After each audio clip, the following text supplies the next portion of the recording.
Este vídeo es parte del proyecto 251M de 2023, financiado por el Gobierno de España.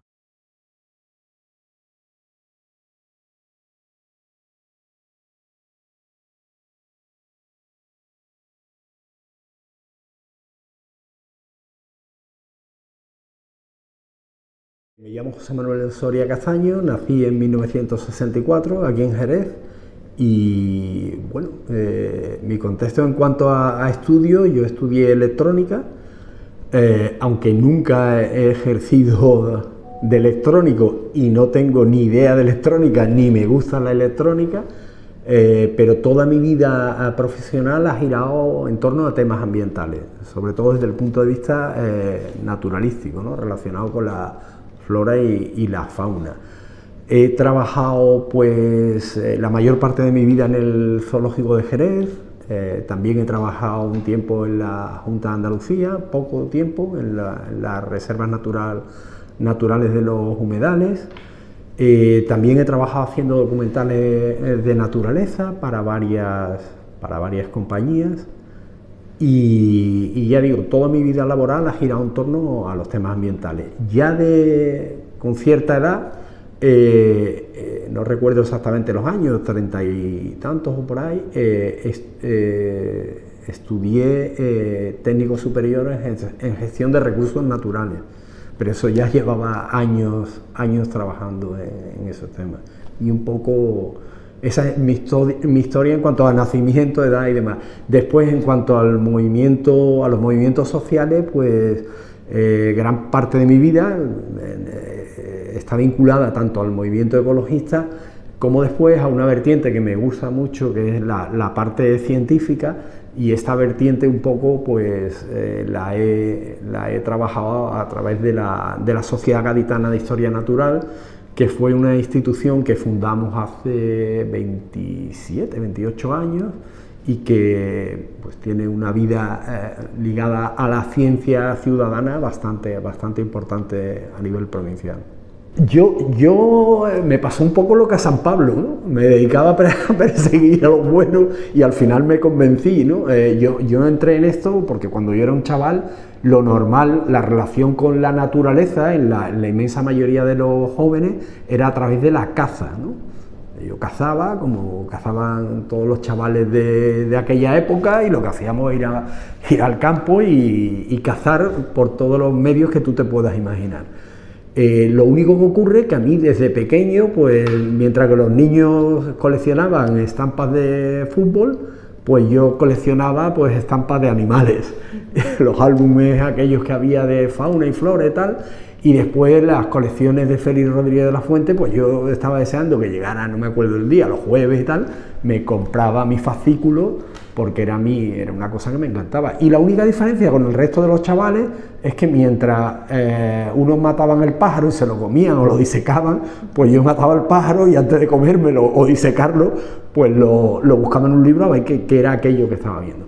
Hasta que un poco por lógica y por el entorno en el que comencé a moverme, pues me di cuenta que era mucho más agradable, mucho más enriquecedor observar al animal que matarlo, ¿no?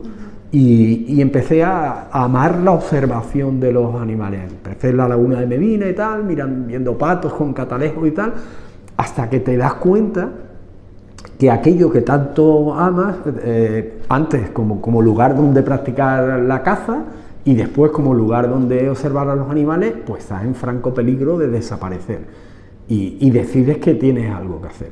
Entonces yo soy, digamos, de esa línea, porque el ecologismo en aquella época, hablando de esos años, se dividía en dos tipos de ecologistas. Estaríamos hablando de los años 80 y tanto, por ahí. Incluso antes también se producía esa división, lo que pasa es que yo no estaba, obviamente, pero había dos grandes bloques, el ecologismo social y el naturalismo. El ecologismo social era aquella gente que le preocupaban temas como las nucleares o como el pacifismo, y el naturalismo era aquellos que nos preocupaba pues eso, los ecosistemas, las especies, la flora, la fauna, tal. Y incluso había cierta rivalidad, los grupos tendían a la especialización, había grupos de ecología social y grupos naturalistas, incluso había conflictos entre los grupos, porque bueno, yo recuerdo que a nosotros nos decían los ecologistas de derecha, ¿no?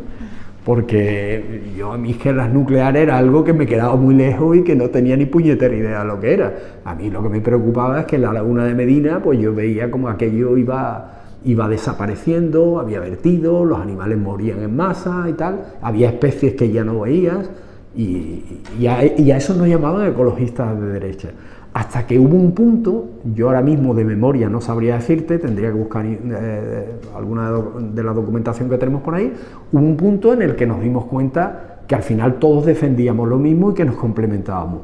Y se produjo un proceso de unión. A nivel local había dos grupos, que era la AGE, que es el grupo más antiguo, del año 80 y poco, la Asociación Jerezana Ecologista, y después había otro grupo ecologista pacifista, que no me acuerdo cómo se llamaba en origen.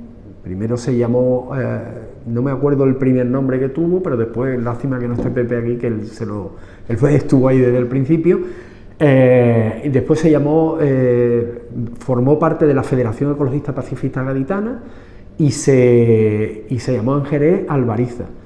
Y después lo que hicimos fue fusionar los dos grupos y se llamaba Asociación Jerezana Ecologista Albariza. Y ya los dos grupos empezamos a trabajar juntos. Formamos parte a nivel nacional, incluso internacional, de varias federaciones, por ejemplo la Coordinadora de Organizaciones de Defensa Ambiental, la CODA, que se llamaba, de la Federación de Amigos de la Tierra también. Y todos esos grupos, la mayoría de esos grupos, llegó un momento dado en el que nos dimos cuenta que la mejor forma de funcionar, en la que podríamos tener mayor eficiencia, mayor eficacia, sería crear un solo grupo a nivel nacional que todo el mundo identificara, aunar esfuerzos, porque eso haría economizar recursos y tener mayor éxito, ¿no? En cuanto a los objetivos, y entonces fue como surge Ecologistas en Acción, para 20 años, una cosa así, un recorrido bastante amplio anterior. De hecho, es un proceso inacabado en el sentido que todavía hay determinadas localidades donde existen grupos, aquí en Cádiz también, en la provincia de Cádiz, existen grupos que se resisten a dar por desaparecidas sus siglas, y lo que hacen es tener el apellido, nombre y apellido. Por ejemplo, Verdemar Ecologistas en Acción, Agadén Ecologistas en Acción. Algo que acordamos que cuando ese proceso de integración se produjera, se madurara, pues iba a ir desapareciendo. Pero la gente, yo creo que, bueno, la cuestión es un poco sentimental, ¿no? Si yo eché los dientes con esto, pues no quiero perder. Creen que es parte de su patrimonio y, bueno, es respetable, ¿no? Claro. E incluso a nivel local hay grupos pequeñitos como Arco, Amanatura, Ecologistas en Acción. Siguen conservando ese nombre.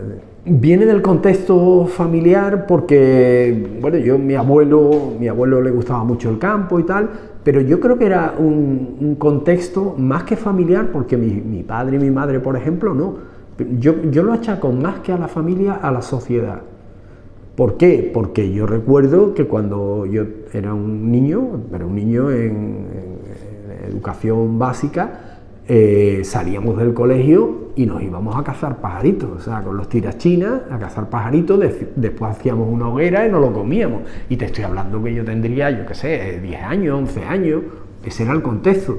Y llegaba un sábado que no tenías nada que hacer y el padre yo me acuerdo, el padre de un amigo, un amiguillo del barrio, nos llevaba a la viña a poner las perchas, a cazar. O sea, era lo más normal del mundo. Entonces, es que te criabas en eso. Campo, en la caza, en la recolección, ibas a coger espárragos, ibas a pescar. Es que era algo que hoy los chavales creen que todo viene envasado al supermercado y ya está. pero en aquella época era lo normal. Claro, como yo no tenía contacto ninguno con nadie que fuera ecologista, así es que en aquella época prácticamente no existían esos conceptos, ¿no? Pues lógicamente ese amor por los animales, más allá de intentar capturarlo, pues no había tenido contacto con él, ¿no? Una parte fue innata, pero otra parte fue porque empecé a acercarme y empecé a acercarme por una casualidad que fue que haciendo la vendimia, es otra cosa que se ha perdido, pero antes los estudiantes en septiembre, que era cuando se vendimiaba antes, ya se vendimia en septiembre, cuando estabas de vacaciones o incluso los primeros días de clase, ibas a la viña a vendimiar porque te ganabas un poco de dinero y con eso tirabas un poco el invierno. Y en una vendimia empezamos, lo típico, salía un animal, una rata, y yo decía, no, es un liro en careto y tal. Pasaba un pájaro y decía, yo qué sé, un pajarraco, no, es un ratonero común. Y tú sabes un montón de, bueno, me gusta y tal. Y uno de los que había ahí en la viña dice, pues yo estoy haciendo práctica en el zoológico. ¿A ti te gustaría ir por allí? Digo, mire, pues sí, me gustaría mucho. Empecé a ir bueno, yo el zoo lo conocía porque, esa es otra cosa que no he contado, que parte de mi infancia es en el zoológico, porque pasaba mucho tiempo con mis abuelos que vivían al lado del zoo. Entonces me llevaban mucho al zoo, pero claro, me llevaban como visitante. Este chaval me propuso ir allí y un poco ver el interior de cómo funcionaba el zoo. Empecé a ir y se produjo una casualidad, y es que una compañera que estaba en el departamento de educación dio a luz, tenía la baja por maternidad, y había una serie de grupos comprometidos para la visita, porque entonces el departamento de educación era muy potente. Atendíamos miles de niños. Digo atendíamos porque, como diré ahora, empecé a trabajar con ellos. Se atendían miles de escolares y bueno, esta mujer se coge la baja, hacía falta una persona, como ven que más o menos controlo temas de fauna, me proponen si me atrevo y ya empecé un poco y se encadenó el tema. Empecé a trabajar, curiosamente, para la administración, pero empecé a trabajar en B, porque no nos contrataban, éramos 7 monitores, estuvimos muchos años sin contratar y no pude entrar a trabajar hasta pasado muchísimo tiempo. De hecho me fui a la Junta de Andalucía, después trabajé para una empresa y tal, hasta que se crea en el Ayuntamiento de Jerez la bolsa de trabajo, y ya entro a trabajar a través de la bolsa de trabajo, que para mí fue muy fácil, porque claro, yo me dediqué en aquella época a hacer todo curso que había de flora y de fauna, pues lo hacía. Claro. Y claro, había trabajado en la Junta de Andalucía, había trabajado en una empresa que se dedicaba a la investigación con reptiles, y ya tenía un currículum que estaba el primero en la bolsa de trabajo, entonces ya entré y ya no salí nunca.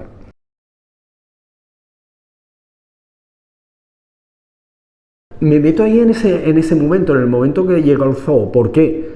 Porque hasta ese momento yo ya empezaba a tener inquietudes, pero no tenía cómo encauzarlas.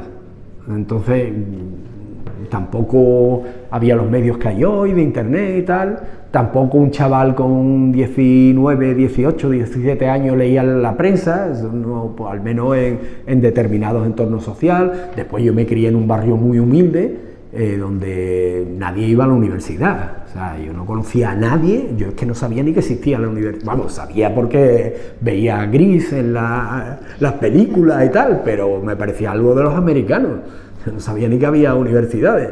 Entonces por eso estudié formación profesional, ni yo tenía interés en la electrónica ni nada. Entonces no tenía cómo encauzar esas inquietudes. Cuando yo llego al entorno, o sea, al zoo y al entorno del zoo, allí la AGE, la Asociación Jerezana Ecologista, tenía, porque el origen de la recuperación de especies autóctonas en el zoológico de Jerez, lo que hoy es el Centro de Conservación de la Biodiversidad, no es el zoológico, el origen es la Asociación Jerezana Ecologista, que tenía un centro de recuperación, de rescate de fauna en la finca de uno de sus socios, y fue cuando empieza la Junta de Andalucía a existir, ¿no? Cuando se crea el Estado de las Autonomías. empiezan a delegarse las competencias a la administración autonómica, y curiosamente la administración autonómica, que no tenía medios ninguno prácticamente, cuando se creó la Agencia de Medio Ambiente, la AMA de entonces, lo que hace es empezar a poner pegas a aquellos grupos que a nivel social hacían lo que podían por rescatar esa fauna. Entonces, por tener un poco de cobertura legal, se produce ese encuentro entre la AGE y el parque zoológico, y se crea el Centro de Recuperación de Animales Silvestres del Parque Zoológico. Bueno, por todo ese proceso estaba yo por allí, aunque yo estaba como monitor, no estaba en el tema de... Durante mucho tiempo estuvieron colaborando, porque curiosamente el zoológico funcionaba antes como un patronato, y en ese patronato había representantes de distintas instituciones, y entre ellos había un representante del movimiento ecologista, que ese representante del movimiento ecologista, con el paso del tiempo, llegó a ser director del zoológico. Entonces estaban muy vinculados, ¿no? Y bueno, yo te cuento historias tremendas, ¿no? Por ejemplo, me acuerdo de una águila perdicera que nos llegó herida, y nosotros no teníamos nadie, porque ahora un veterinario, si no sabe, que muchos no saben porque están especializados en animales domésticos, sabe a quién recurrir. Pero en aquella época no había ni un veterinario que supiera cómo tratar una águila herida. Entonces me acuerdo que había un veterinario, un señor mayor, que había en Sevilla, que se llamaba Benegasi, de apellido creo que era, y este señor muy amablemente no nos cobraba nada si le llevábamos el animal. Entonces yo recuerdo de haber ido a Sevilla con una águila perdicera debajo del brazo, en una caja metida, y nos íbamos los 3 chavales a Sevilla para que este hombre nos curara el águila y nos la traíamos, porque entonces no había medio ninguno. Entonces, en todo ese proceso, pues hasta que ya te das cuenta que no tiene sentido rescatar un animal si no cuidas el espacio donde está el animal. Se producen muchísimas incidencias, ¿no? Por ejemplo, mortandades en la laguna de Medina por brotes de botulismo, que es un problema relativamente recurrente en los humedales, cuando hay poca agua y altas temperaturas, son brotes de la bacteria botulínica, entonces morían muchos animales. Entonces te llegaba un flamenco con un caso de plumbismo, porque cuando le hacías una radiografía y veías que tenía el buche con cientos de perdigones de plomo, y eso era una intoxicación por el uso de plomo. Entonces los domingueros arrasando la laguna, coches por medio de la laguna, un señor haciendo windsurf por medio de la laguna de Medina. Llega un momento en el que dice, bueno, ¿qué sentido tiene que yo recupere un pato para que después no tenga dónde soltarlo? Hay que cuidar la casa del pato también, ¿no? Simplificando mucho, ¿no? Y entonces empiezas a meterte en campaña por declarar la laguna de Medina reserva natural primero, por evitar que la cantera que había en los cejos del Inglés, una finca colindante, siguiera colmatando la laguna. Es una cadena de acontecimientos, te vas metiendo y cuando te das cuenta ya no tienes solución. Ya no sale. Ecologista en Acción no es más que el resultado de la fusión de todos esos grupos que de forma autodidacta, espontánea, sin organización, pues van surgiendo, yo diría que naif incluso, porque eran cositas muy inocentes, ¿no? Se hacían, yo ahora mismo leo las cosas que escribíamos en los 80 y me ruborizo, ¿no? Por el lenguaje, que uno, que inocentes éramos, ¿no? Pero bueno, empieza a surgir gente con muy buena intención y en muchos casos con muy poca información, porque no había formación ni información, y bueno, todo eso se va especializando, porque tengo que decir que en los grupos hubo altibajos, porque llegamos a una edad donde, bueno, yo ya había pasado esa etapa, pero hubo chavales más jóvenes que se iban a la universidad a estudiar ingeniería de montes, biología, veterinaria, tal, y se producían, en su activismo social, se producían a lo mejor parones de 5, 6, 7 años. Después volvían, algunos se reincorporaban, otros no. Entonces ya poco a poco la gente se fue formando y ya la gente que estábamos allí, aparte de la experiencia de práctica, pues había mucha gente que estaba formada, ingenieros agrónomos, tal, entonces ya teníamos una formación sólida, ¿no? Bueno, en las que yo me he implicado en muchas, no sé si lo que quieres es hablar de mí, porque en general ha habido y hay muchas, ¿no? Algunas que, digamos, abordaban una parte y otras que abordaban el todo, y me explico.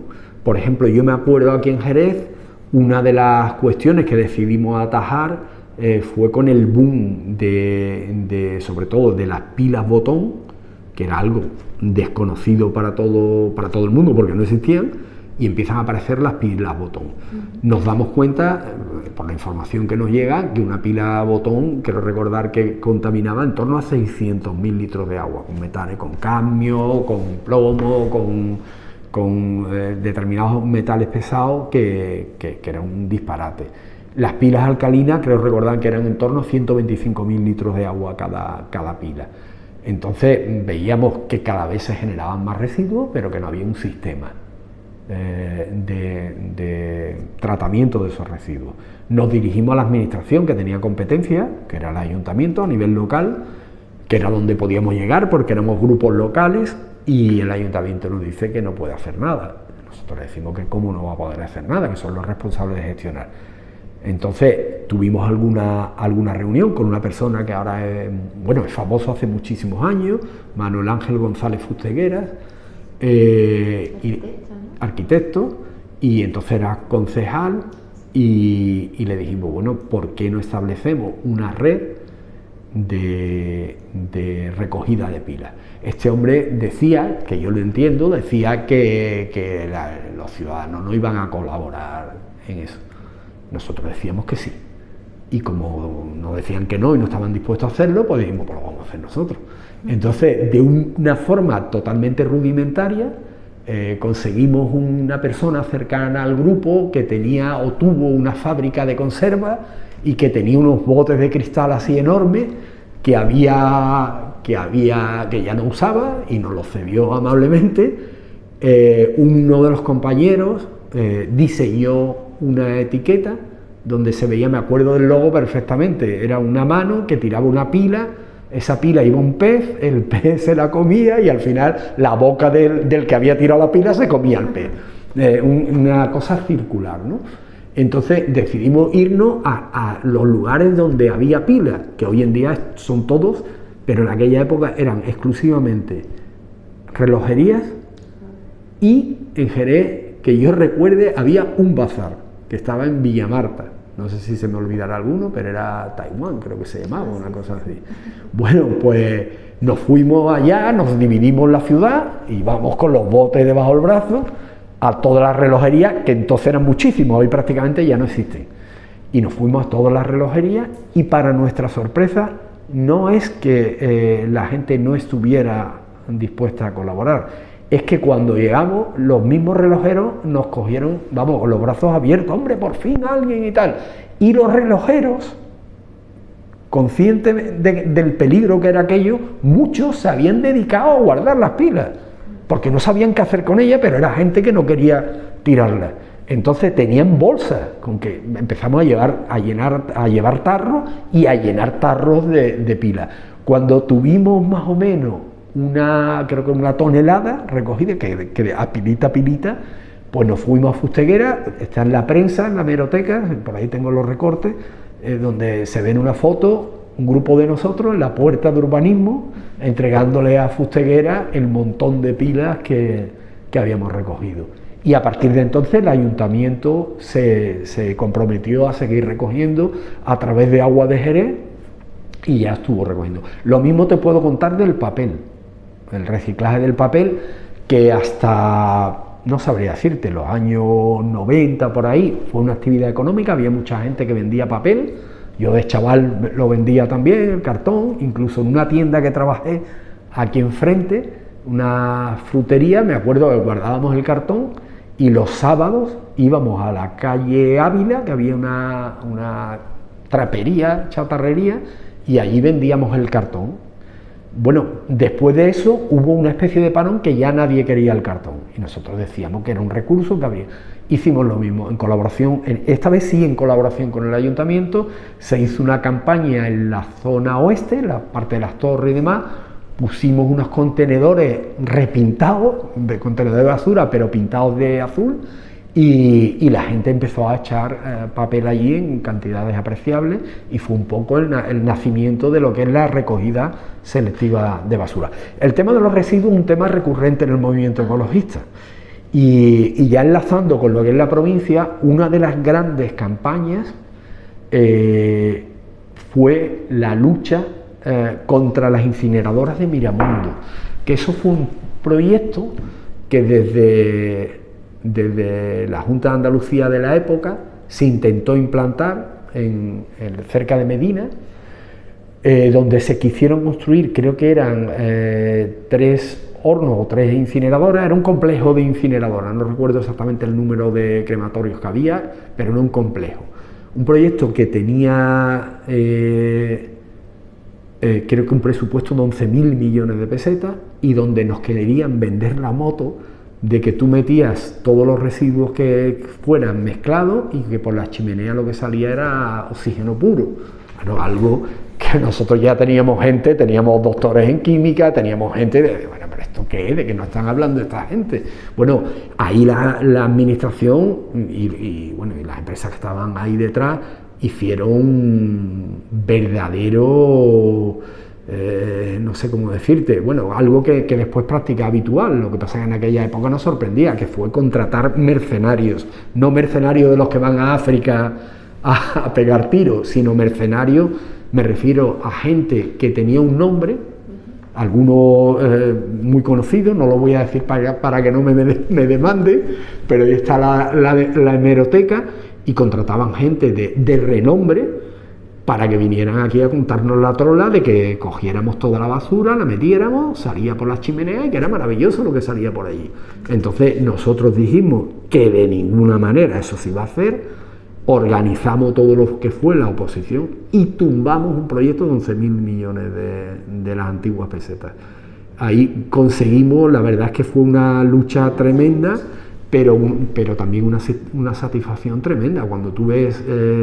la plaza de Medina, donde vamos todos a comprar los dulcecitos a las confiterías aquella tan maravillosa de Medina, cuando ves aquello un mar de gente, cuando ves en Cádiz una manifestación como pocas se han visto en la provincia, cuando vas ganando apoyos políticos, ves políticos que estaban a favor y consigues que cambien de opinión, cuando tú consigues el apoyo, incluso yo me acuerdo que yo en concreto con un par de compañeros más nos reunimos con el obispo de entonces, con don Rafael Bellido Caro, y el señor lo comprendió perfectamente y nos apoyó. O sea, se me pone hasta el vello de punta porque fue un movimiento social en la provincia tremendo, hasta el punto que tuvieron que dar marcha atrás y empezar lo que con muchas deficiencias, pero entendemos que es el buen camino, funciona en la actualidad, que es, el buen camino no es lo que se está haciendo, el buen camino sería reutilizar y reducir, pero al menos en cuanto a la separación, en cuanto que lo más peligroso esté controlado y vaya a vertederos controlados, aquello que es reciclable, se recicle, pues al menos hemos mejorado algo, aunque nos queda muchísimo camino, porque hay muchos intereses en hacernos creer que la solución es el reciclaje. El reciclaje no es la solución. El reciclaje, y hay, claro, o sea, el otro día oía a un señor que decía, bueno, pero ¿qué sentido tiene que en toda Europa sigan utilizando el sistema que nosotros utilizábamos antes? O sea, tú compras tu refresco en tu botella de vidrio, lo llevas, te lo entregas y te dan otra, o sea, y eso se mete a la cadena. En algunos sitios tienes que canjearlo, en otros tienes máquinas en los supermercados que lo metes y te dan monedas. A mí me han contado en Estados Unidos que hay gente que vive de la recogida, la gente lo va dejando por ahí, ellos los cogen y tal. La cuestión es que no tiene sentido, y además que está demostrado que el planeta no tiene recursos como para seguir este ritmo de consumo. Lo que pasa es que hay unos intereses muy grandes y se crean inventos como puede ser Ecoembes. Ecoembes no es más que un invento para perpetuar un sistema productivo totalmente depredador e inviable, porque es que la ciencia te dice que no hay ni energía ni recursos para seguir con ese sistema. Eso en cuanto a cosas así más anecdóticas. Después ha habido grandes, toda la lucha por evitar que se urbanice toda la costa de Cádiz, todo el tema de saneamiento de agua, el Guadalete, que tanto hemos trabajado en Jerez, pues la recuperación del Guadalete, todo el tema de reservas naturales, Grazalema, que por cierto, aprovecho, Grazalema se celebran ahora los 40 años de la creación del parque. El más antiguo de la provincia, en cuanto, lo que pasa es que antes de parque ya era reserva, pero como parque, creo recordar que es el más antiguo de la provincia, sí, el más antiguo, y ahora se celebran los 40 años. Es increíble, no han invitado a Ecologistas de Nación, que está en la esencia de la creación del parque, porque fuimos los que lo promovimos, enfrentándonos a la oposición de muchísimos sectores, y somos los que seguimos luchando ahí. Hemos estado viendo en medios de comunicación estos días como hemos denunciado que se sigue utilizando glifosato, un herbicida cancerígeno, pero cancerígeno no por lo que lo digamos nosotros, porque lo dice la propia Unión Europea, está demostrado que es cancerígeno y se está utilizando para quitar las hierbas, para matar las hierbas de las cunetas en el Parque Natural de la Sierra de Grazalema, que después nos quieren vender que las cabras payollas que pastan entre otros sitios en las cunetas son maravillosas y son naturales. Pues no usar pesticidas, porque eso va a parar a través del agua, va a parar al pantano de los Hurones, que es de donde bebemos, a los acuíferos, que es de donde bebemos también, a los pastos, mata a los insectos, tanto que sea para de la apicultura, que nos estamos quedando sin abejas y sin polinizadores. Pues bueno, cuando he estado en Alemania, cuando he estado en Noruega, cuando he estado en Dinamarca, yo he visto cómo van aquello que la hierba nace por castigo, porque aquí crece hierba cuando llueve, que es muy poquito, desgraciadamente, salvo este año. Allí crece hierba por castigo durante 365 días al año. Yo no he visto en Alemania utilizar herbicidas, ni lo he visto en Noruega, ni lo he visto en Dinamarca. No digo que alguien lo use, pero yo no lo he visto en las vías públicas. Allí van unos señores o van unas máquinas que van segando y está todo perfecto. Aquí da pena ir a algunas zonas, porque lo que estás viendo es vegetación muerta, chicharrada. Entonces, eso, seguimos en esa lucha. O, por ejemplo, cuando denunciamos que se había cambiado el curso del Guadalete en Grazalema, lo denunció Ecologistas de Nación, que obligamos a la restitución por parte de una empresa y con la connivencia de un ayuntamiento. O, por ejemplo, la lucha que llevamos con el tema de los caminos públicos, de las cañadas, el caso de Juan Clavero es conocido, que le metieron. Entonces, sería muy amplio hablar de todas las facetas que trabajamos, y ahora el tema que más se está trabajando es el tema de cambio climático. No, he dicho cambio climático y el lenguaje no es inocente. La palabra cambio climático es un invento de las petroleras americanas, por lo que digo, porque el lenguaje no es inocente. Tú dices cambio y un cambio generalmente es positivo. Tú dices parque fotovoltaico o parque eólico y tiene una connotación positiva. ¿Por qué? Porque tú has llevado al parque a tu hijo o a tu hija, porque tú has ido con tu novio al parque o con tu novia, y tiene una... Y en realidad estamos hablando de una serie de explotaciones industriales que nosotros, curiosamente, el movimiento ecologista, si tiramos de hemeroteca, pedíamos que se promoviera ese tipo de energía y nos decían que estábamos locos. Esto hace una década, estábamos locos, queríamos volver a la edad de piedra. No hay forma de generar energía para los seres humanos, tenemos que seguir con las nucleares, con las térmicas, porque no hay, y ahora resulta que sí podemos, pero en vez de regularlo y organizarlo, lo estamos haciendo de forma completamente desregulada. O sea, aquí llega una empresa y monta un parque eólico, un parque fotovoltaico, donde quiere, un parque, ya caigo yo también en lo del lenguaje, una explotación. donde quiere sin tener en cuenta.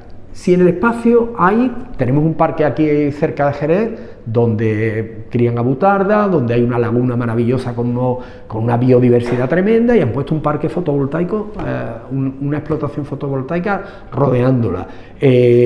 Aerogeneradores en lugares. Cádiz es la provincia de paso de toda la avifauna y los murciélagos migradores de Europa occidental, y pasan por aquí, por el estrecho de Gibraltar, y estamos poniendo barreras que están acabando con una cantidad de fauna tremenda, sin tener en cuenta si el espacio es adecuado o no, simplemente por intereses de empresas, de propietarios y tal. Bueno, eso está, y además eso no está regulado convenientemente, y además estamos haciendo que una forma de producir energía que sería la adecuada. Por ejemplo, tenemos unos techos aquí en la universidad maravillosos.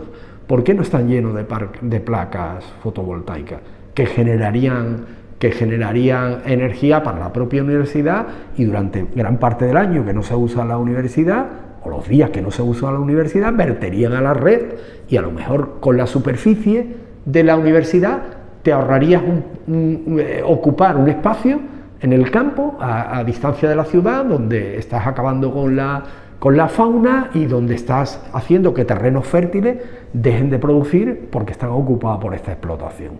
Tienes una gasolinera enfrente, el techo lo puede llenar. O sea, hay cantidades. ¿Qué es lo que ocurre? Que eso no interesa.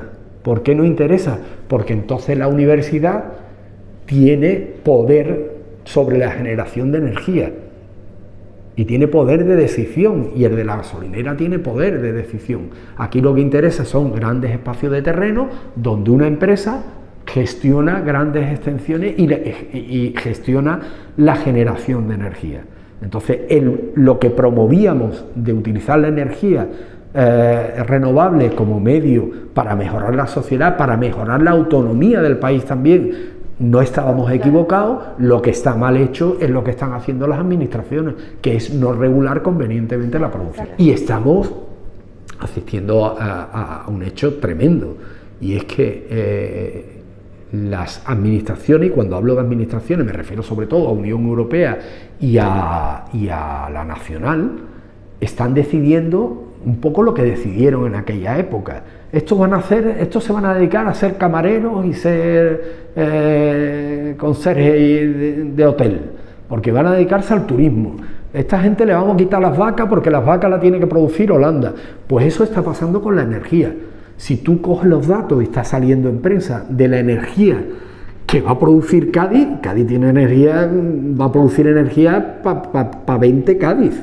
¿Por qué? Porque nos están sacrificando para que produzcamos energía, para que, por ejemplo, ayer se presentó en Jerez un proyecto de hidrógeno verde.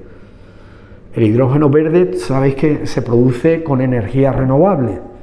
Ese hidrógeno, no sé en concreto este proyecto porque ni hemos asistido, de lo quemados que estamos ya con asistir a este tipo de cosas. Pero recuerdo una que estuvimos hace poco de cerca de Arco, en la parte de Espera, Arco, que se vendía a Alemania el hidrógeno. O sea, fíjate qué sin sentido. Producimos hidrógeno que tiene que llevarse a Alemania para consumirse, cuando aquí necesitamos consumirlo, pero no lo vamos a poder consumir porque sale más rentable hacerlo en Alemania, que el gobierno está subvencionando. O sea, el colmo de la insostenibilidad. Entonces, simplemente nos sacrifican. Cádiz va a hacer el polígono industrial donde se va a producir, y en otros países pues se van a aprovechar de esto. Y los ciudadanos no participamos en ese tipo de decisiones. Entonces, un poco esa es la lucha en la que estamos ahora, entre otras muchas.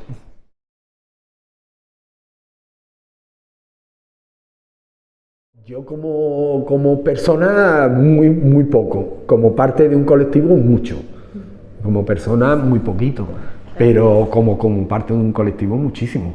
O sea, si hoy no tenemos una incineradora que nos está envenenando, y tenemos un sistema que, aunque esté funcionando mal y es manifiestamente mejorable, sin duda es por el movimiento ecologista. Sin duda.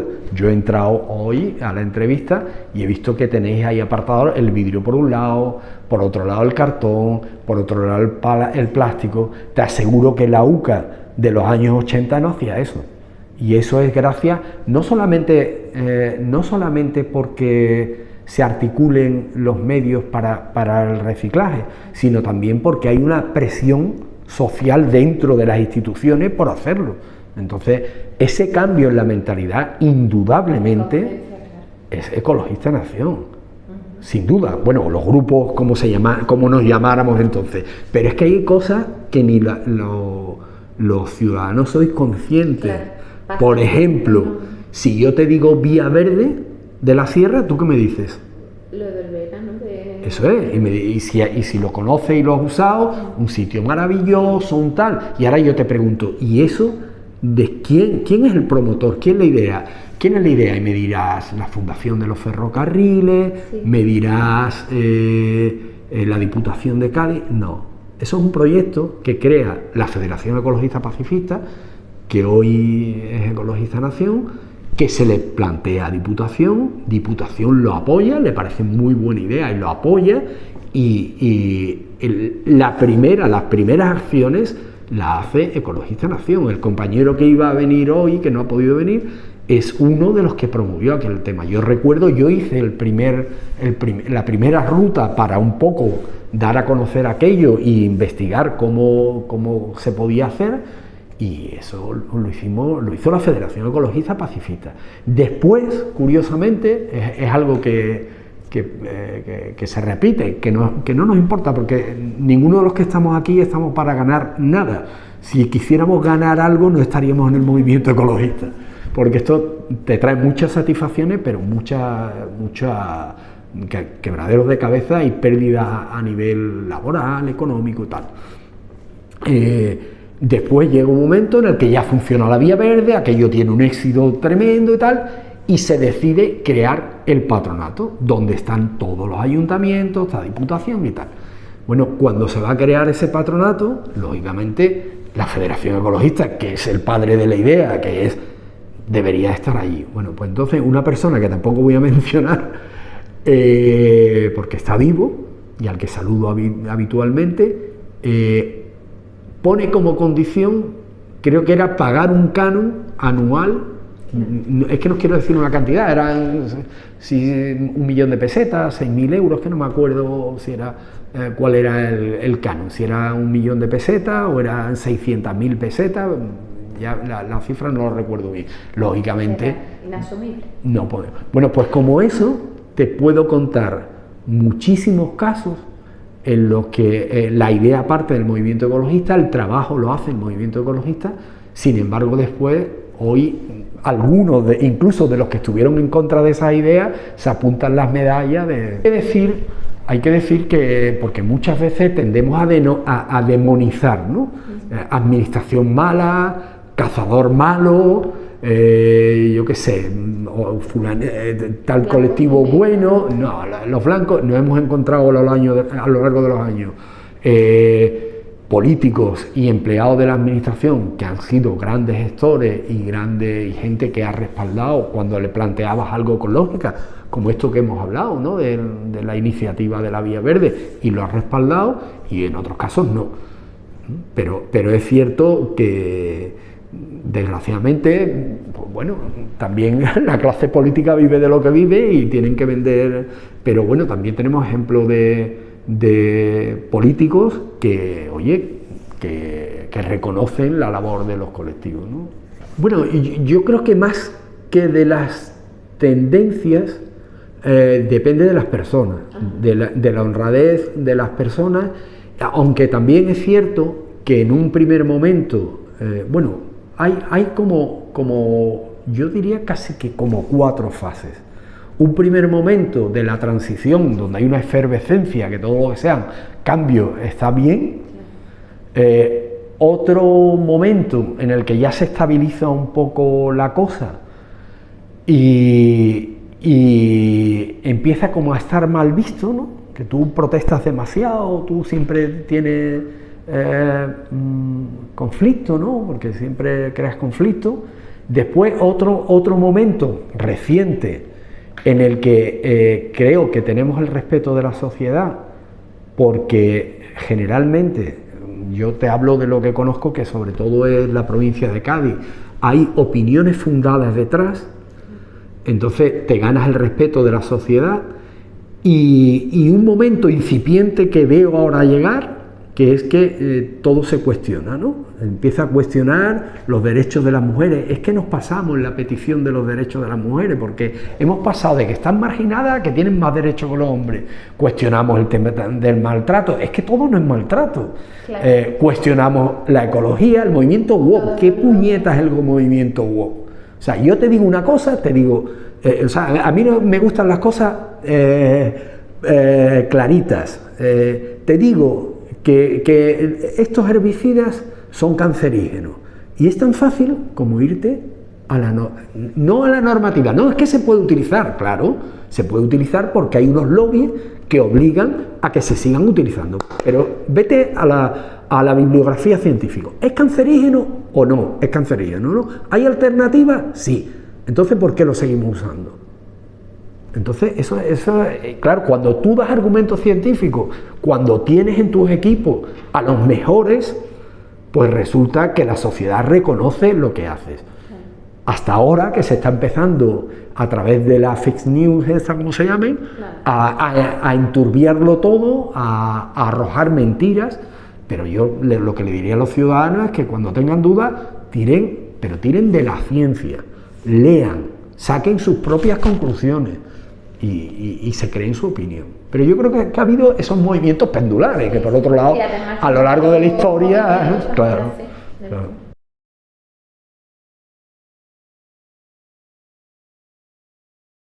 Grandes problemas no he tenido. Mi balance es muy positivo. Yo animo a todo el mundo que se asocie, que se meta al movimiento. No hablo del movimiento ecologista, ¿eh? El movimiento ecologista es una faceta más. A mí me da mucha pena cuando voy por cualquier sitio y veo, por ejemplo, monumentos que se están cayendo. No hablo de Jerez o solo de Jerez, hablo de cualquier población de España. Y te ves cómo se van cayendo unos monumentos, un patrimonio, murallas, restos arqueológicos, se va cayendo. Oye, ¿dónde están los historiadores? ¿Dónde están los licenciados en Historia del Arte? ¿Dónde están los artistas? Toda esa gente, ¿por qué no se asocia? Y no vas a pretender recuperar todos los monumentos de España, todo el patrimonio arquitectónico de España, pero vamos a empezar por una torrecita, por un palacito, por algo, joder. ¿Por qué no nos asociamos? Te garantizo que si hay un grupo que se pone manos a la obra, y no tiene por qué ser un grupo numeroso, cambian la realidad, pero hay que ponerse a trabajar. O sea, que hay tiempo para la barbacoa, para chillarle al árbitro los sábados y también para dedicarle un poquito de tiempo a luchar por esto. Hablaríamos de la educación, hablaríamos de la sanidad, hablaríamos a nivel social, ¿no? De cómo vive la gente, de todos los ámbitos de la sociedad. En este país no tenemos la tradición que hay en otros países de voluntariado social, ¿no?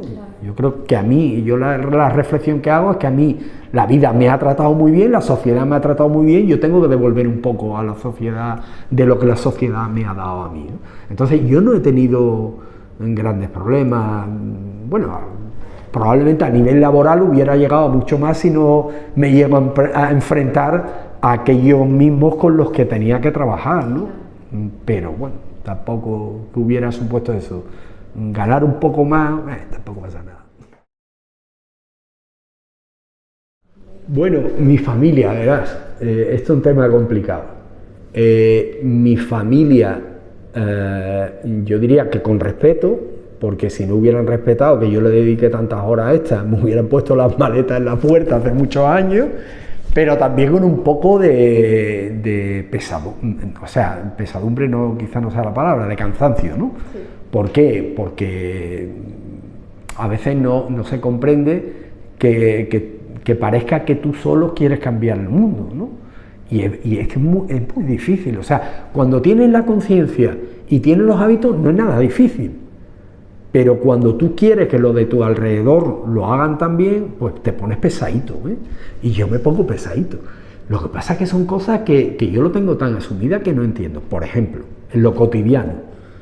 Si yo voy a comprar el pan a la tienda de mi barrio, ¿por qué no me llevo una talega de tela de toda la vida y me traigo las tres barreritas en vez de traerme una bolsa de plástico o una bolsa de papel? Me da igual. A mí no me cuesta ningún trabajo, porque yo cuando me dicen en casa hay que ir por el pan, yo ya la mano sola hace así, como cuando como la mano hace así para lavarme los dientes, porque es parte de los hábitos.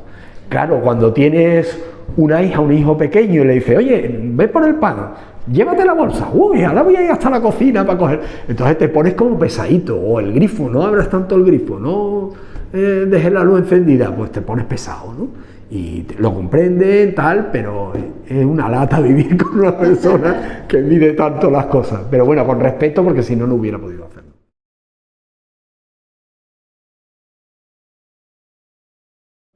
Mira, aquí yo distinguiría dos bloques también. Apoyo social desinteresado y apoyo social interesado. Y cuando digo interesado, no necesariamente tiene que tener una connotación negativa, porque a veces tiene una connotación negativa y otra, ese interés es positivo. Por ejemplo, mi barrio quieren poner en mi calle una antena de telefonía móvil. Pues todo el barrio me mira y me dice, oye, ¿qué tal? ¿Qué van a poner? Joder, ¿dónde estabais ayer cuando había una manifestación por, yo qué sé, por la basura? No, pues hoy todo el mundo quiere y te mira y por favor, ¿tú qué tal? ¿Y por qué no hablas? ¿Y por qué no? Bueno, ese es un interés positivo, ¿no? Claro. Pero después hay un interés negativo en el sentido del vecino que te llame y te dice, oye, que la granja tal está vertiendo los purines de la vaca al río. Y quieres que tú lo denuncies, pero después cuando rascas un poco ves que quiere que lo denuncie, que es verdad que lo que está haciendo está mal, pero el que te lo está diciendo es uno que tiene ocupada una cañada y que le molesta que la vaquería haga determinada cosa y está denunciando al vecino para que tú te... Pero macho... No, directamente. O sea, tú quieres que yo denuncie a tu vecino cuando tú estás cometiendo algo peor que lo que está haciendo tu vecino y en vez de denunciarlo tú me echas a mí para joder al vecino en vez de tú. O sea, eso ha pasado a menudo. O propietarios de fincas, oye, es una barbaridad lo que van a hacer aquí. Movilízate. Tú ponte, no, es que yo socialmente no me interesa que se sepa. Entonces tú quieres que yo vaya a salvarte tu casa, pero mientras tú en el sofá ves como yo lucho por tu casa. Eso nos ha pasado muchísimas veces, nos pasa muchísimo. A lo largo de tantos años nos ha pasado de todo, de ir a una reunión y que te pongan encima de la mesa muchísimo dinero por dar el respaldo a un proyecto de aerogeneradores, por ejemplo, ¿no? Y no, mira, a mí el dinero, si yo quisiera dinero no me dedicaba a esto. Entonces, pero generalmente sí tenemos un respaldo social. Bien, unos compañeros han estado trabajando un tema ahora de un problema que hay con contaminación en el río. Bueno, pues en cuestión de horas ha habido, no sé decir el tema porque no lo he llevado yo directamente, pero creo que 30 organizaciones que han firmado un escrito. 30 organizaciones, desde empresas a federaciones, sindicatos, en cuestión de minutos. Porque afortunadamente en la provincia de Cádiz y en Jerez también en concreto, no hemos ganado el respeto de la gente. La gente sabe que cuando decimos algo es verdad y tiene un soporte técnico detrás, no es algo que se nos ocurre y decimos una ocurrencia. Cuando decimos algo, de lo que hay detrás es verdad. Eso no quiere decir que seamos infalibles, que nos equivocamos también. Pero no hay intereses espurios, no lo hacemos porque me interese, para sacar beneficios, y eso créeme que hoy en día es un valor que se respeta mucho. Y en Jerez estamos muy reconocidos. ¿Cómo se nota ese reconocimiento? Pues como te digo, lanzamos una idea, el río, el proyecto de sendero, creo que fueron 50 y tantas organizaciones. También nosotros hacemos un ejercicio, yo no sé si es generosidad o es interés, porque en la sociedad se da mucho el protagonismo, el afán de protagonismo. Tú haces algo, escribes esto y tú quieres firmarlo. Y nosotros lo que hacemos, cantidad de cosas de las que hacemos, firmamos los últimos. Cuando todo el trabajo, te garantizo que todo el trabajo lo hemos hecho nosotros. Simplemente a esas organizaciones se les ha dicho, mire usted, esto es lo que hay, ¿qué le parece si hacemos esto? Y han dicho, cuenta con mi apoyo. Y los metemos y están como autores todos, porque el objetivo no es apuntarme yo la medalla de que lo he hecho, sino que ese camino se limpie o que aquel río se depure las aguas que se vierten. Entonces eso hace que la sociedad te reconozca, y yo, mi opinión es que a nivel local estamos muy reconocidos, y a nivel provincial igual. Yo creo que si al que le metieron la droga en el coche no es Juan Clavero y es alguien de yo que sé dónde, ese está en la cárcel hoy en día. Ese está en la cárcel. Como fue a Juan Clavero, nadie duda de la honradez de Juan Clavero. O sea, podrán dudar si es más simpático, si es más antipático, si viste mejor o viste peor, o se peina bien o se peina mal. Pero nadie, nadie, es más, incluso gente a nivel político que ha tenido problemas con él, problemas me refiero de enfrentamiento por alguna cuestión, ese día estuvieron al lado de Juan Clavero, porque todo el mundo sabía que Juan era incapaz de hacer eso y que ahí había intereses espurios en esa denuncia. Tan burda por otro lado, porque vamos, de torrente, la Guardia Civil que estaba esperando, llamada desde un teléfono público con testigos a la Guardia Civil o guardias civiles que se desplazan a un sitio, o sea, era de torrente. Pero que si eso no llega a hacer Juan Clavero, se pusieron todos los mecanismos en marcha y estuvo toda la organización y todos los colectivos empujando en esa dirección, se lo come con papa los años de cárcel, ¿eh? Y eso es el mayor reconocimiento que te pueden hacer incluso tus enemigos. No dudar de tu honradez, mayor reconocimiento que ese, ¿cuál? Hace poco, creo yo, el año pasado, que hiciste una convocatoria. Aquel día yo ha sido de los días que he pasado más miedo escénico en mi vida, porque vinisteis al río 400 personas, contadas, ¿eh? Es que vamos por partes, ¿no? 400 personas contadas con el dedito. Y tuvimos la suerte de que, como digo, cada vez que organizamos algo, tenemos un montón de apoyo de otras organizaciones. Aquel día había 2 arqueólogos, Luis Cobo y Esperanza Mata, que vinieron a echar un cable. Estuvo también varios socios de la Sociedad Gaditana de Historia Natural. Creo recordar que estuvo el ingeniero de la Junta de Andalucía que lleva las obras del entorno. Entonces nos dividimos en grupo y pudimos atenderos, porque si no hubiera sido... De hecho, aquello nos causó tanto impacto que desde aquel momento, cada vez que hacemos una convocatoria, le damos muy poca difusión, porque por poca difusión que le demos son 100 y pico personas, ¿no? Claro, es que eso fue la imprensa, lo sacaste en prensa. Claro. Pues me has recordado eso que has comentado antes de la legitimidad. Y eso es respaldo social también, claro.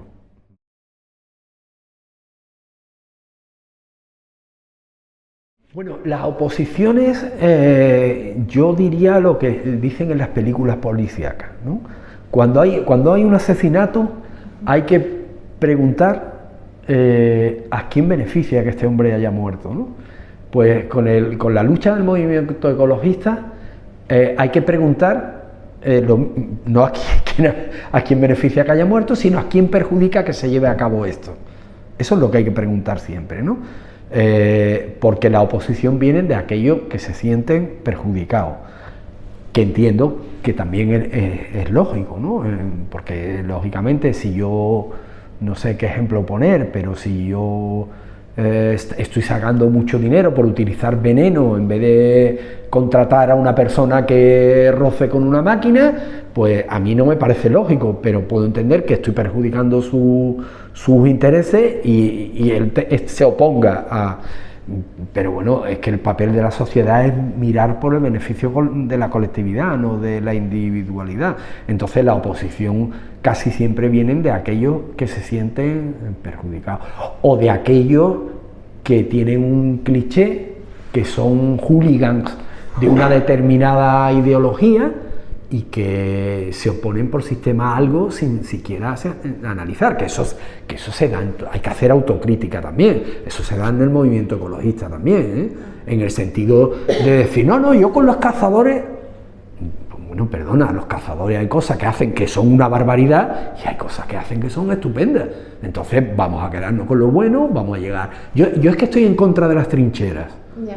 O sea, yo eso de las trincheras, o estás aquí o estás en la trinchera de enfrente, me parece un disparate. Yo te puedo contar una anécdota. Cuando se crea la plataforma esta, Jerez por el Clima, una de las cosas que hablamos es que tiene que estar representada la mayor parte de la sociedad posible. Entonces ahí estaban todos los partidos de izquierda, movimiento ecologista, sindicatos y tal. Y entonces yo digo que ahí falta el PSOE y falta el PP. ¿Por qué no están allí? Bueno, pues tal, pero es que ellos van a estar en contra y tal. Bueno, si están en contra, que lo digan y se marchan y punto. Pero hay que invitarlos, claro, porque representan a la mayoría de la sociedad. Le guste a quien le guste o le disguste a quien le disguste. Entonces hay que invitarlos. Entonces yo en aquel momento tenía amistad con la responsable de medio ambiente del PSOE y con la persona que estaba llevando los temas ambientales en el PP, y a los dos como amigos los invité a aquella reunión. Bueno, pues hubo gente de la izquierda, de partido de izquierda, que dijeron, de un partido de izquierda, que dijeron que no se sentaban a la misma mesa. Eso para mí es un auténtico disparate, porque yo soy de los que cree que hay que buscar los puntos de encuentro. No, yo no estoy de acuerdo con todo, ni con mi familia, ni mi familia conmigo, pero eso no quiere decir que yo no pueda llegar a entendimiento. Entonces, yo creo que ese es uno de los principales problemas. Entonces hay un perfil de personas en todos los ámbitos que ya por el mero hecho de donde venga esa idea estoy en contra. Entonces a veces te encuentras una oposición interesada, como es el caso de ahora con el apagón. Tú has visto, están pidiendo las nucleares, pero vamos a ver, si eso no es un discurso cerrado, y todos los expertos dicen que las nucleares no son la solución, pero lo que no te dicen es que quieren que se prolongue la vida de las nucleares. Si el gobierno mañana le dijera, vale, se prolonga la vida de las nucleares, pero no te voy a dar ni un duro, ya no querrían, porque quieren prolongar la vida de las nucleares a base de inyectar dinero público. Y es que de eso no se trata. Bueno, se trata de acabar con las nucleares por todos los problemas que generan a larguísimo plazo, pero ahí hay un interés. Pues esto igual, a veces se oponen a ti por interés, y a veces simplemente porque viene de ti la idea, ¿no? Como algunos ecologistas se oponen a la idea porque viene de un cazador. Yo soy cazador, por cierto. Yo hace muchos años que dejé la caza, porque como ya te digo, yo disfruto más viendo un pájaro que matándolo, pero yo practico un tipo de caza todavía, que es la pesca submarina. La pesca submarina es un tipo de caza. ¿Por qué? Yo la practico por ecología. Y habrá gente que diga, pero ¿cómo puedes decir por ecología? Pues sí, para mí es mucho más ecológico bajar unos metros y pescar una dorada, que yo puedo seleccionar el tamaño de la dorada, la época y demás, que comprarme una dorada que está capturada por un arrastrero. Entonces es más ecológico lo que yo hago. Para mí el ser humano es una especie que es omnívora, y yo en mi dieta quiero tener pescado, y yo creo que lo más ecológico que puedo hacer es cazarlo. Entonces no tengo ningún problema. Los matices, ¿no? Claro, los matices, porque ese es otro problema del país, y lo relacionamos con la ecología. Hay determinados clichés, o sea, si tú sientes la bandera española, eres de derecha. Si tú eres taurino, eres de derecha. Si tú eres ecologista, eres de izquierda. Si tú... pues no, mire usted, o sea, hay gente, yo conozco gente de izquierda que es taurina. Bueno, todo el mundo pone el ejemplo de Joaquín Sabina, que es taurino, aunque yo no lo entienda, mi abuelo fue torero y tal, pero yo no lo entiendo. Pero bueno, que es un cliché, o ecologista. Yo conozco gente de derecha que son más ecologistas que mucha gente de izquierda. Entonces, ¿por qué esos clichés? Y en estos temas que estamos hablando pasa un poco lo mismo, ¿no? Que se oponen a ti porque te identifican ecologista de izquierda. Yo no estoy... me parece una torpeza.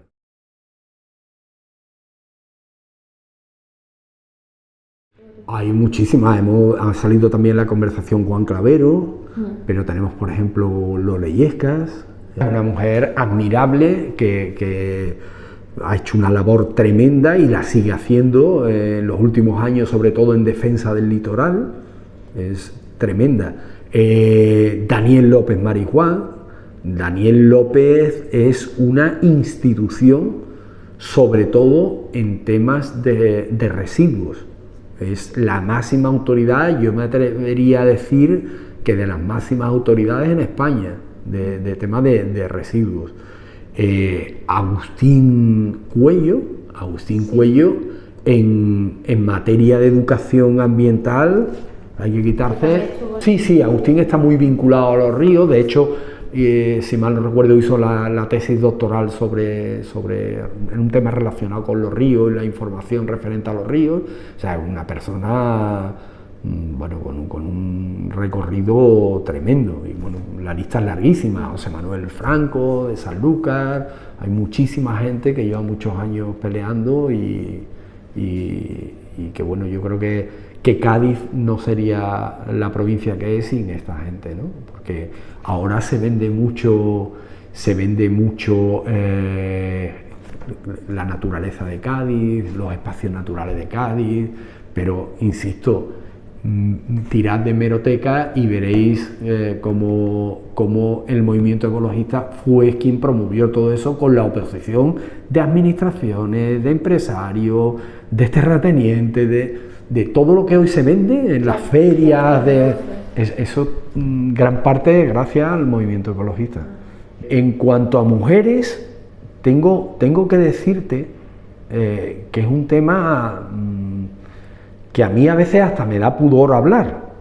Me da pudor en el sentido de que muchas veces a nosotros se nos dice vosotros estáis muy progre y no sé qué, pero casi todos sois hombres.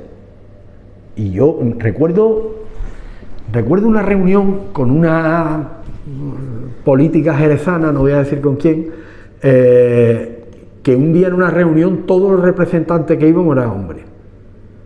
Y dijo, curiosamente fue el 8 de mayo, y dijo, no sé si levantarme e irme. ¿Por qué? Dice, porque todo lo que traéis son hombres, no viene ni una sola mujer. Y le digo, pues si crees que te tienes que levantar, ahí tienes la puerta, te vas. Pero aquí vienes quien quiere venir. Te hablo de Jerez, que es lo que conozco bien. El movimiento ecologista en Jerez tiene hoy, en otro tiempo tuvo muchas más, pero hoy tiene muy pocas mujeres, ojo, no socias, porque en el movimiento ecologista hay que distinguir socios que apoyan con tu cuota o participando esporádicamente en algún tema, y activistas que estamos más o menos a diario, muy pocas mujeres. En cuanto a mujeres que estén al pie del cañón, es el momento en el que menos mujeres al pie del cañón, no socias, socias sí hay bastante, pero al pie del cañón muy pocas. En otra época hubo muchas más. ¿Por qué? Ni idea.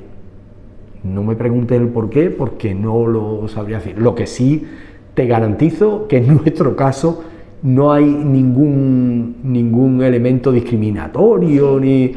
Yo creo que de la vida, de conciliación, tú sabes, relativamente, porque podríamos achacar en determinadas fases de la vida, por la maternidad, por cuidado de los padres incluso, aunque yo creo que los padres en la época en que estamos lo cuidamos indistintamente, pero bueno, es verdad que todavía hay puede ser, pero hay simplemente, yo creo que es que, no sé, hay otras inquietudes, a lo mejor estarán en otro activismo social que les llama más la atención que el ambiental y demás, pero que no es que nosotros, es más, yo lo que quisiera es que vinieran muchísimas mujeres y yo volver a mis orígenes, irme a la Laguna de Medina a ver los patos y no estar metido en todos estos pollones. Sí, sí.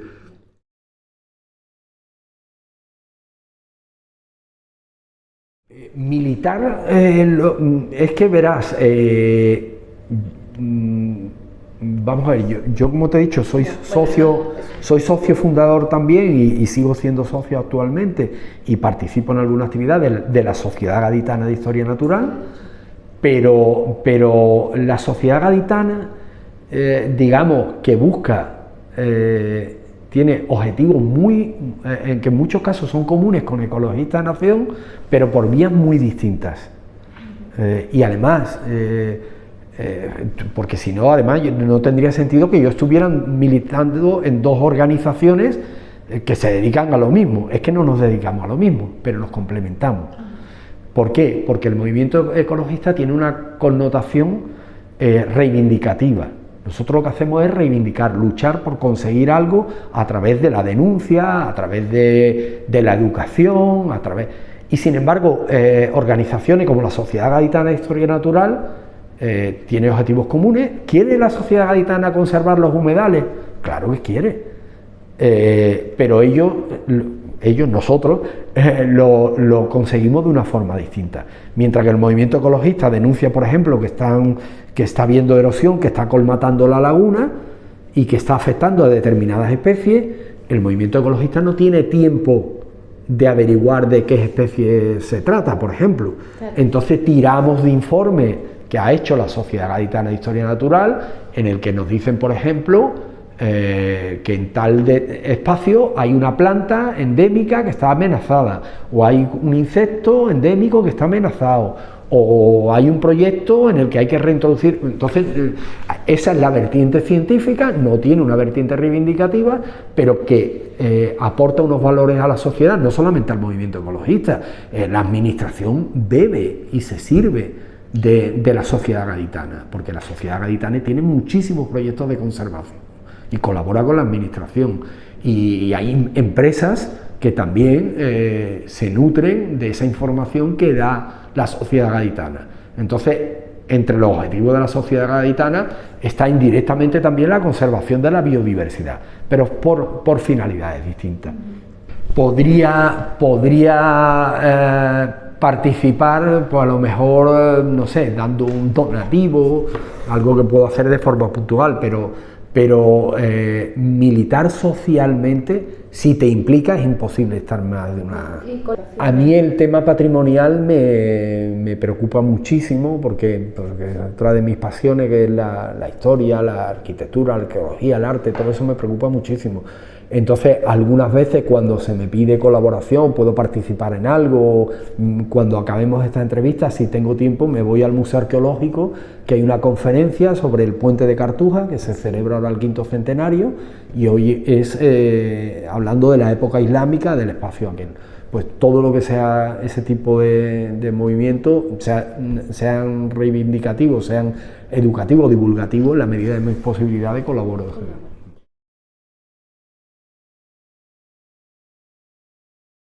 Yo sobre todo me dedico a temas de fauna y de flora y bueno, y ecosistemas, ¿no? Entonces un poco todo lo que está relacionado con fauna, con flora, es lo que trabajo. Eso no quiere decir que después haya otros temas en el que haga falta que eche una mano y lo eche, ¿no? Y cuando hablo de fauna y flora, el tema es muy extenso, porque tú hablas fauna y flora y se te viene a la cabeza a lo mejor los ecosistemas, los parques naturales, tal, pero en realidad es muy extenso el tema, porque, por ejemplo, las explotaciones, los nuevos proyectos de fotovoltaica, de eólica, cuando tienes que hacer alegaciones a un proyecto, entre las muchas afecciones que puede haber es flora y fauna. Entonces el compañero que lleva tema de energía renovable, cuando hay que hacer un informe de ese tipo, pues recurre a mí. O temas, yo que sé, a nivel de la ciudad o a nivel de jardines, tal, pues hay muchos colectivos que se dirigen a nosotros, pues también.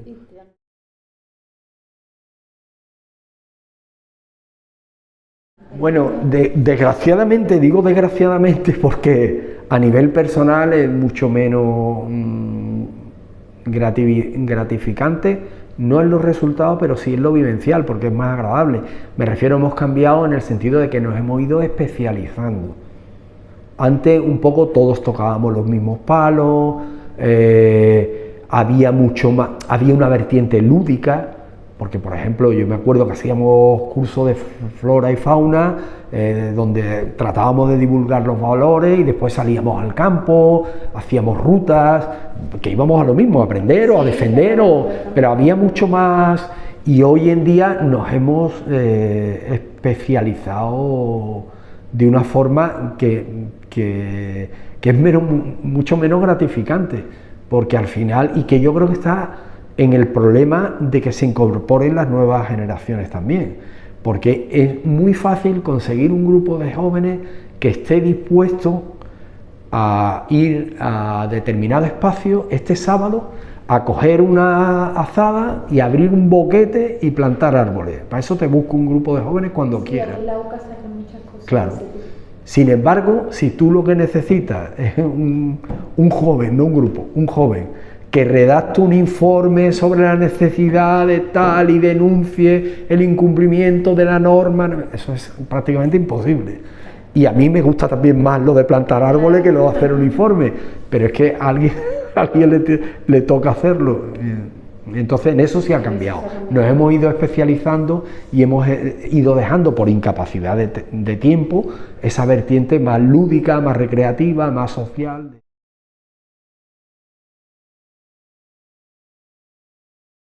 Sin duda, de hecho yo creo que el principal problema que tiene la democracia en las sociedades, vamos a generalizar, aunque habría alguna pequeña excepción, en la sociedad occidental, es precisamente esa falta de activismo.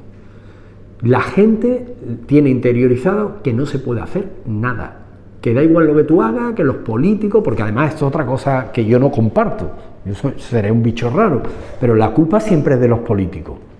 Yo no comparto eso. El político es un reflejo de la sociedad. La culpa es de nosotros, de los ciudadanos, porque no hacemos nada por cambiar la sociedad. Y la gente te dice, no se puede hacer nada, es que... Y yo, mi experiencia vital es que se puede hacer mucho. Pero no porque yo lo opine, sino porque yo lo he vivido. Y vuelvo a lo mismo, tira de hemeroteca. O sea, cuando decíamos los clorofluorocarbonados, se está cargando la capa de ozono. El cáncer de piel va a ir en aumento. Hay que dejar de usar, verás en la prensa, si buscas la prensa de la época, que te dice, ¿queréis volver a la edad de piedra? No vamos a tener frigorífico, no va a haber aire acondicionado. Y nosotros decíamos, no, la industria puede buscar sustitutivos. Lo único que tenemos que hacer es reemplazar los clorofluorocarbonados por otros sustancias que no sean tóxicas. Eso es imposible en los sistemas productivos. ¿Hay ahora propelentes de clorofluorocarbonados? No, ¿verdad? ¿El frigorífico de tu casa lo tiene? No. ¿Ese cambio por qué se produjo? Porque el movimiento ecologista denunció aquello. Eso se puede extrapolar a la gestión de los residuos, se puede extrapolar al cierre de las nucleares, se puede extrapolar a las energías, aunque mal gestionadas, pero a las energías renovables, se puede extrapolar a cosas a lo mejor más pintorescas, aunque no lo son, como por ejemplo las ballenas estuvieron a punto de desaparecer del planeta. Hoy en día, salvo Japón, Finlandia y poco más, todo el mundo tiene asumido que las ballenas son un patrimonio. O sea, te quiero decir, eso hemos sido unos colectivos que hemos conseguido este inmenso transatlántico que es la sociedad, dándole empujoncito que vaya hacia un derrotero distinto al que llevaba. Entonces, el principal problema, bajo mi punto de vista, de la sociedad actual es el individualismo, la falta de generosidad en cuanto a tu tiempo. O sea, dedico mi tiempo a divertirme o a ganar dinero, ya no hay más. Y yo le digo a la gente, dedica tu tiempo a activismo social en la parcela que te guste o que te preocupe, pero no lo hagas por generosidad, hazlo por egoísmo. Por egoísmo. ¿Y cuál es el egoísmo? ¿Cuál es el beneficio? Que tus hijos tengan un planeta mejor, que tu padre tenga una sanidad mejor, que tu mujer tenga la posibilidad de tener un trabajo bien remunerado, con derechos sociales, tal. Eso se consigue a base de activismo. Y eso es lo que la sociedad tiene, una sensación de derrotismo, que cree que no pueden hacer nada. Y yo doy fe con mi experiencia personal que se puede hacer. En lo micro, como puede ser que una laguna como la de Medina, que era un erial, ahora mismo una reserva natural con sus problemas, pero una reserva importantísima a nivel internacional, de hecho está en el convenio Ramsar, porque un grupo de chavalitos, porque en aquella época éramos chavalitos, nos íbamos a romper barcas por las noches o a desmontar los chiringuitos de los domingueros que ponía la entonces Agencia de Medio Ambiente. Entonces, eso es lo micro, y en lo macro todo lo que hemos dicho, clorofluorocarbonados, ballenas, cambio climático, etcétera, ¿no? Entonces, yo invito a toda la sociedad a que luche en la parcela que más le preocupe o le guste, que puede cambiar la realidad.